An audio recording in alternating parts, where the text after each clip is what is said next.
जय गौ माता, जय गोपाल। गावो विश्वस्य मातरः।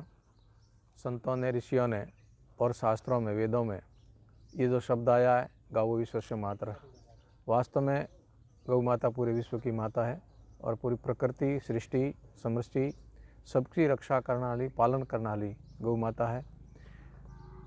आज गौ माता की हम लोग उपेक्षा कर रहे हैं, उसका परिणाम भी भुगत रहे हैं। गौ माता की उपेक्षा करना ही आज का सारा जो संकट का दौर आया हुआ है वो इस कारण आया हुआ है। जो गौ माता से जुड़ता है वो प्रकृति से जुड़ता है, वो प्राणी मात्र से जुड़ता है, प्रकृति से प्रेम करता है, विश्व से प्रेम करता है। गावो विश्व से मातरः।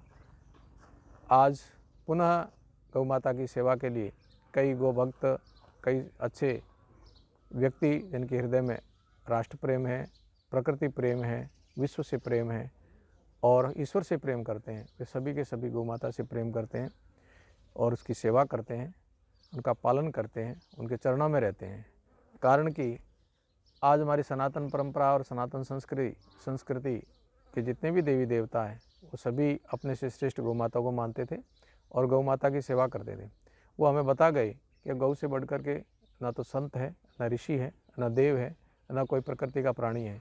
सबसे श्रेष्ठ यदि भगवान ने कोई प्राणी बनाया तो गौ माता है और गौ माता से श्रेष्ठ कोई है भी नहीं और किसी को मानना भी नहीं है। बस उसी में सबका निवास है। ऐसे पवित्र प्राणी की सेवा करना, हम केवल स्वार्थ से जुड़ करके उससे जुड़ते हैं। जब तक दूध, दही, घी, मक्खन मिलता है तब तक वो हमें अच्छी लगती हैं और जैसे ही उसने दूध देना बंद किया ऐसे हमारे गायें घरों से निकलनी शुरू हो गई है। मेरा आपसे इतना ही निवेदन है कि ऐसी विषम परिस्थिति में केवल मात्र अर्थ को प्रदान रख करके गाय को नहीं समझना, गाय को ढोर नहीं समझना, गाय को पशु नहीं समझा। गाय एक परमात्मा की, प्रकृति की श्रेष्ठ कृति है जो हम सबका पूर्ण करती है, पोषण करती है और हमारी रक्षा करती है। साक्षात प्रमाण है। असाध्य रोगों को भी ठीक करने की जो इसके अंदर शक्ति है वो हमारी यहाँ गौशाला के अंदर, ऐसा हमने देखा। हमें चतुर्मास के प्रसंग में ऐसे असाध्य रोगी, शुगर के, डायबिटीज़ और दमा और कैंसर जैसे भयंकर दमा के, मात्र 8-8, 10 दिन में उनको बहुत सारा राहत मिला। वो सभी निरोग होकर गौ माता की सेवा में लगे हुए हैं। सब प्रकार से यदि हम देखा जाए, विवेचना की जाए तो गाय से बढ़कर के कोई प्राणी भी नहीं है और गाय की सेवा, पालन और उसके चरण में रहना ही हम सब की रक्षा होगा। इस गौशाला में भी पूज्यपाद योगीराज श्री मोहनपुर जी महाराज, बहुत परमहंस उच्च कोटि के योगी, मालानी के इस क्षेत्र के बहुत तपस्वी मनस्वी संत, उनके चरणों में रहने का सौभाग्य मिला बचपन से ही और उन्होंने हमें प्रेरित किया कि गौ माता की सेवा करना। तकरीबन 21 साल पूर्व इस गौशाला की स्थापना हुई श्री मोहन गौशाला गुरु महाराज के नाम से। आज 1000 गोवंश सब मिला करके तकरीबन 1000 गोवंश की सेवा होती है, जिसमें 2 विभाग है हमारा। वैसे तो तीसरा विभाग भी अभी करने जा रहे हैं, एक गौ सेवा, एक गौ संवर्धन और एक गौ द्वारा चिकित्सा प्रसंग। तो गौ सेवा और गौ संवर्धन दोनों प्रकल्प अभी शुरू हो गए हैं और गौ चिकित्सा पर भी अच्छा काम हो रहा है।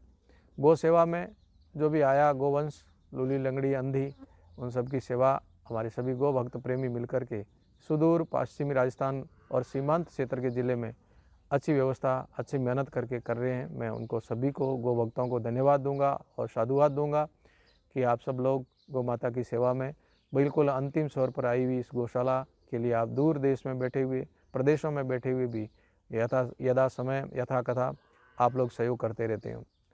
इस समय कोरोना के काल में भी बहुत सारा संकट का दौर आया था, आर्थिक संकट काफ़ी बड़ा आ गया था, 50 लाख से ऊपर कर्ज, और गौ भक्तों ने उसके लिए बहुत बड़ा दिल खोल करके, हाथ खोल करके सहयोग दिया। उनका भी साधुवाद करता हूँ।